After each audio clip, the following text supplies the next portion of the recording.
Ставащите колони! Ставащите колони готови! Ставащите колони! Бомбиерите в готовност!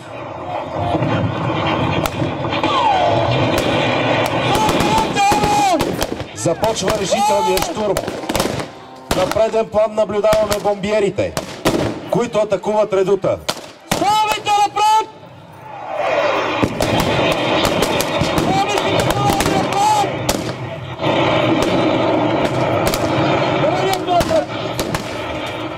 Штурмовите колони с помощта на абордажни въжета и стълби предприемат решителната атака срещу южния и източния сектор на редута. Ставащите колони напред!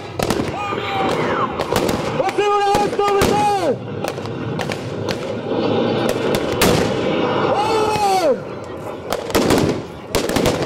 Осигурявай стълбите! С мощен вик, ура и едновременен удар на щик, руските войски разширяват участъците на осъществения пробив. Атака! Напред!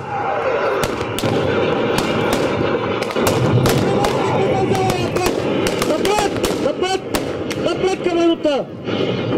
Към редута! Напред с помощи!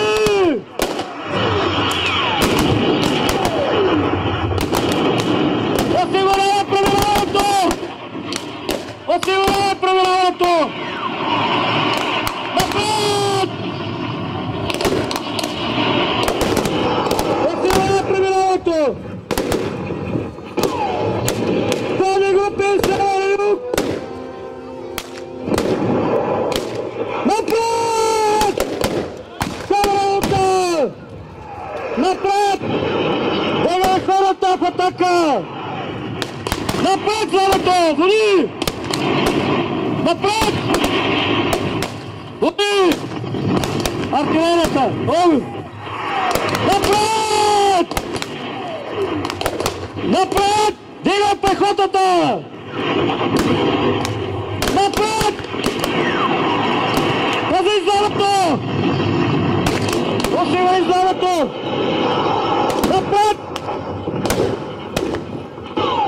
Давайте, брати руци! Напред! Защит!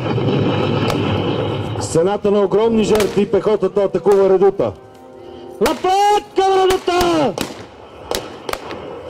Атакувай! Ранени! Здрави! Всички напред! Здравето вали! Българите напред! Всички към редута!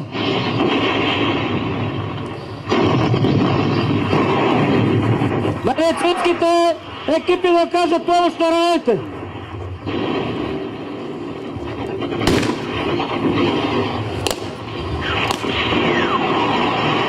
Трабач!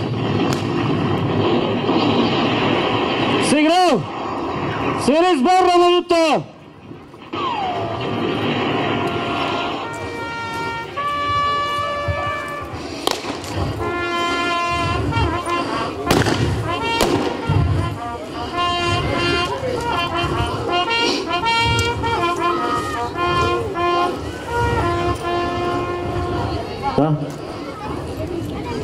Заеме положение за проверка.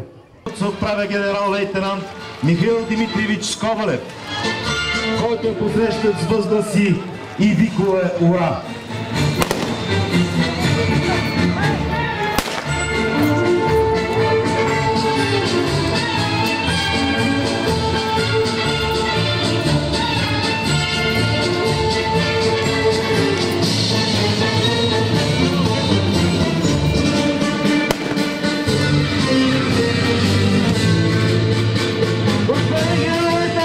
Редут Кололък е превзет!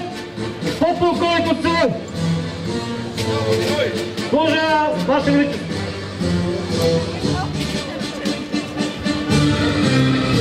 Така, до вечерта на 11 септември отрядът на генерал Скобелев превзема двата градски редута. Пред войските от отряда и града вече няма никакви турски укрепления. Но положението на отряда на генерал Скобелев е изключително тежко. Загубите са много големи. Съставът се преустроява в сборни команди. Хората са много изморени. Навсякъде има камари, трупове и се чуват стоновете на ранените. Патроните са на привършване. Пренебрегвайки умората, глада и изтощението, войниците не жалят сили и се стремят на всяка цена да се окопаят. Те ровят, или по-точно чоплят земята с щикове, тесаци, стържат с манерки, изгребват с ръце, само и само да се прикрият от тристранния вражески огън. За да изградят защитата си, използват дъски и слама от турските колиби, чимове от отшивката на склона на бруствера и всичко каквото намерят. До падането на нощта турците още два пъти атакуват редута, но са отблъснати. Генерал Скобелев своевременно иска подкрепление, но получава категоричен отказ. Осман Паша много правилно преценява създалата се обстановка и усилва десния си фланг почти двойно. Турците организират... Внимание! Слушайте всички! Слушайте вие, живи и мъртви! Минута мълчание! Минута мълчание за вас и за нас! Оркестър, тържествен сигнал!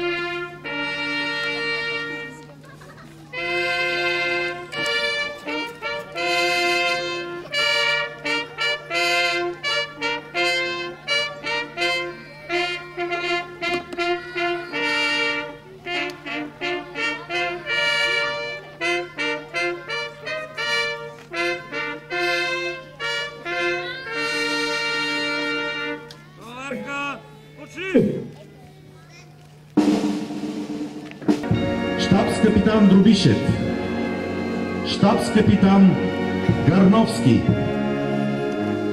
поручик Щербачов, поручик Лавров, прапорчик Сомов, пехотен Казански полк, майор Полубински, майор штабс-капитан Карпович, 6-ти пехотен Либавски полк, капитан Кноринг, капитан Лорис Меликов, штабс-капитан Виноградов, Покшаров, прапорчик Александров, 17-ти пехотен Ярославски полк, майор капитан Грабчински, Румънска армия, 5-ти линеен полк, капитан Романо, подпоручик Ботес, Валтер Марачиняно, капитан Пану,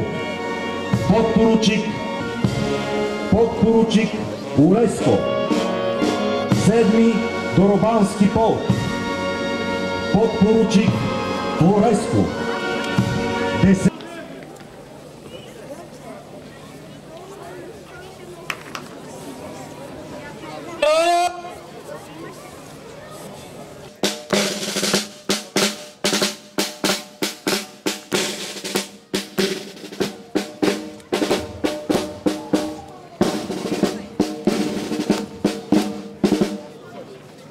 Госпожо председател на Народното събрание на Република България, в полковете проверката е проведена.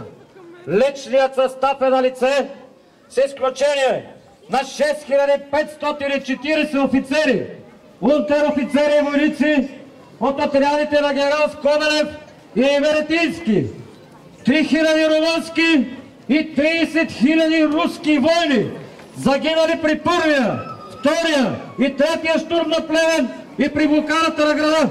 Военен ръководител на възстановката подполковник Христов.